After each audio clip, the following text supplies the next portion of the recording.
Hello welcome to Shanmukha రుచులండి. మనం ఈరోజు చేసుకోబోతున్న రెసిపీ వచ్చేసి పచ్చిమిరపకాయలతోటి చింతకాయ పచ్చడి అండి.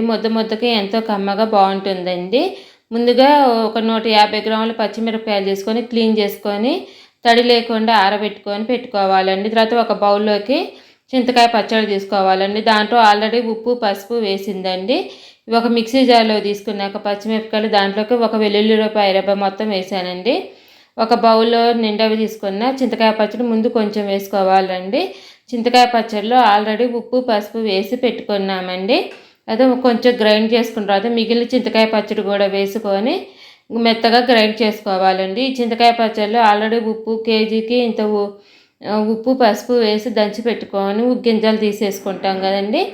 ఆ తర్వాత ఇది పచ్చడిని ఒక బౌల్లో తీసుకోవాలండి. మెత్తగా గ్రైండ్ చేసుకున్న తర్వాత దాంట్లోకి కొంచెం చివరిలో కొత్తిమీర సన్నగా కట్ చేసుకున్న ఉల్లిపాయ ముక్కలు వేసి ఒకసారి తిప్పుకొని మిగిలిన పచ్చడి కూడా తీసుకోవాలండి. మిక్సీ జార్లోంచి బౌల్లో తీసుకున్న తర్వాత తాలింపు వేసుకోవాలండి.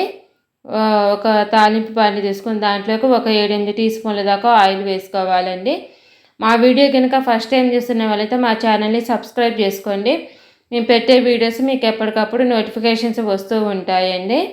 ఆయిల్ హీట్ ఎక్కాక దాంట్లోకి ఒక 3/4 టీ స్పూన్ దాకా మినపప్పు వేసుకోవాలండి.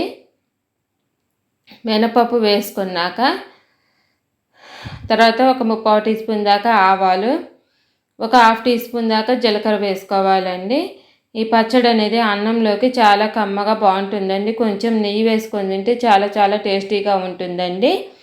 ఆవాలు జీలకర్ర వేసుకున్నాక ఒక 7-8 ఎండుమిరపకాయలు వేసుకోవాలండి. ఎండుమిరపకాయలు కొంచెం వేగిన తర్వాత ఒక 2 రెమ్మల కరివేపాకు వేసుకోవాలండి.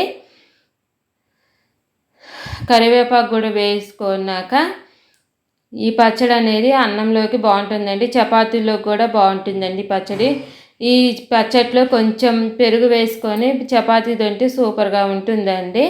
తర్వాత ఈ కరివేపాకు ఇవి కూడా కొత్తిమీర కూడా వేసిన తర్వాత అది వేగిన తర్వాత దాంట్లోకి ఒక చిన్న స్పూన్ తోటి 3/4 టీ స్పూన్ ఇంగువ కూడా వేసుకొని ఒకసారి బాగా కలుపుకోవాలండి.